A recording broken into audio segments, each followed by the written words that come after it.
Hi, I'm Carl Azus. This is the second of a two-part special edition we produced on CNN Student News. It continues our look back at some of the major news stories that have made headlines and history since CNN launched 35 years ago. Teachers, we encourage you to preview this show. It contains images of some of the most tragic stories CNN has covered. The horrors of this war, ethnic cleansing goes on within view of United Nations patrols. An explosion underground in the garage section of the World Trade Center has killed now 3 people. Hundreds of people are still being evacuated from the Twin Towers. The whole south side of the building is going up in flames, literally before our eyes. 4 million people driven from their homes by war. The Oklahoma governor's office says at least 19 people are dead, hundreds of others injured, and rescuers continue to search for survivors in the rubble of the A.P. Murrah Federal Building in Oklahoma City.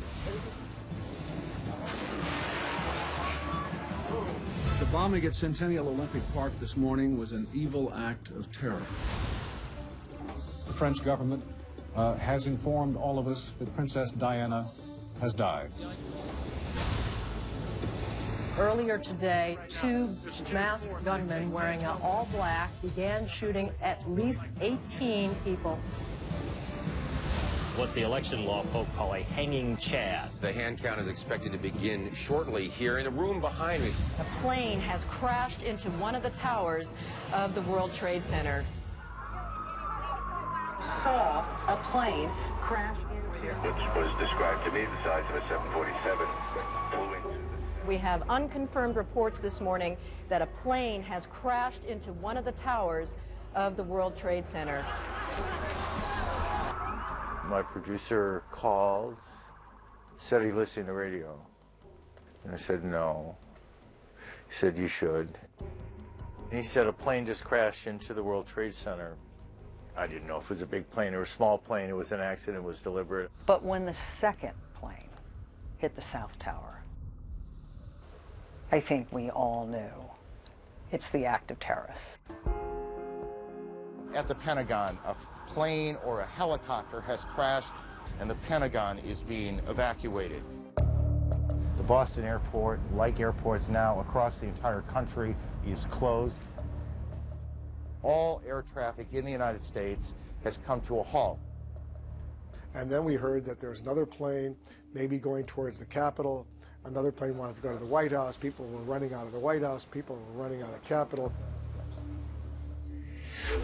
There has just been a huge explosion. We can see a billowing smoke rising. And I'll tell you that I can't see that second tower, but there was a cascade of sparks and fire, and now it looks almost like a mushroom cloud explosion. United Flight 93, Newark to SFO, has crashed in Pennsylvania per United Airlines. Some very brave passengers attempted to take control of that plane because they knew from phone conversations that they had had with family members that the World Trade Center had been attacked. Can you imagine the courage? Good Lord.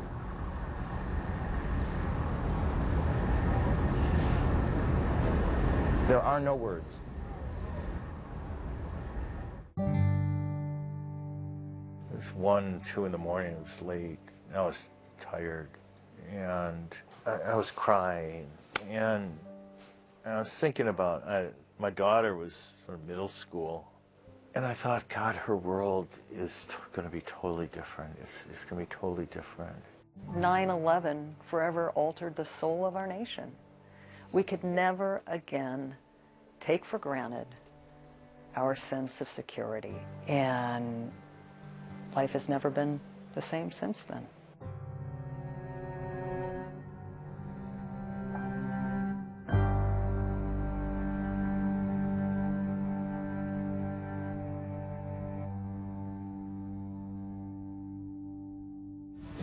I reported a few minutes ago about a second wave of attacks. They are being described as more intense. On my orders, the United States military has begun strikes in Afghanistan. Got a little problem on the Space Shuttle Columbia. It has been out of communication now for the past 12 minutes. My fellow Americans, this day has brought terrible news. The Columbia is lost. There are no survivors.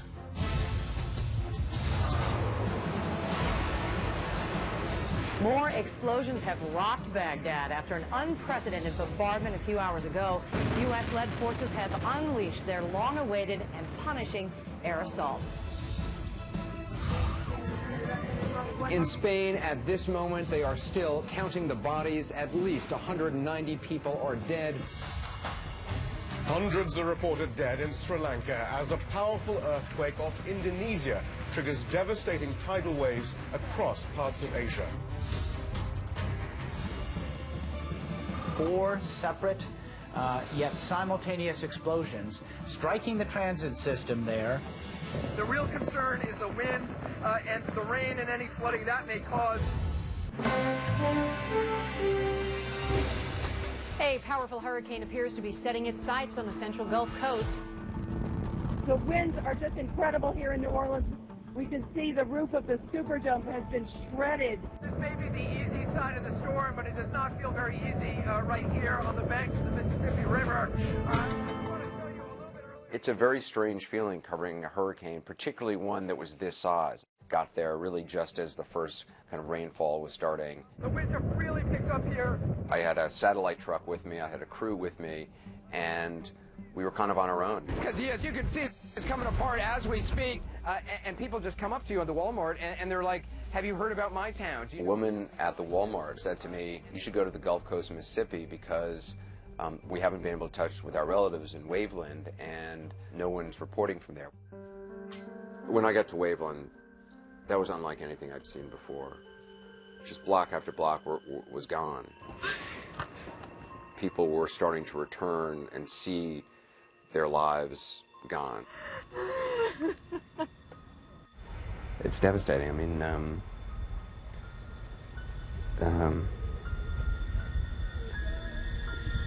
actually, it's... A levee break the size of a football field is slowly flooding New Orleans. I am looking over a scene of utter devastation. An entire neighborhood, water has come up to the eaves of the houses. When we got out there, you could hear screams of people still being trapped in the attics. We came across people punching holes in the attic spaces because the water is filled up all the way up to their attics. What are we doing now, Doc? Where are we going? We're going to Charity Hospital. Is this area safe? I mean, we heard about the snipers earlier today. No, not really. We had to get a rowboat and essentially row across from the parking deck across the street into the ramp at Charity Hospital. Okay, well, we made it. Safely. So this is what a charity hospital looks like in the middle of a natural disaster. When you get into Charity Hospital, you sort of immediately realize that it is as bad, if not worse, as has been described. It was completely crowded. There was a smell in the air. When you started to walk around the hospital and realize that the staircase is now becoming filled with bodies as a result of what was happening there, that you needed to start reporting. One of the images that really stuck with me the most was these people bagging patients who had been on ventilators who no longer had power. And they would take shifts, and you couldn't fall asleep, and they had to just keep doing it. And sometimes a patient would still be awake, or at least cognizant enough to know that literally my entire life right now is dependent on whether this guy can keep bagging this bag of air into my lungs. Some of these people have been waiting outside now for more than 3 days. No food, no water, helicopters flying over our heads. It's ridiculous. You know, someone actually said this to me in the days after Katrina. They said to me, you know, man, this is all going to be forgotten. It's all going to be cleaned up and washed away and forgotten. But I certainly will never forget what I saw, and I don't think a lot of the people who were there, I don't think any of them will forget either.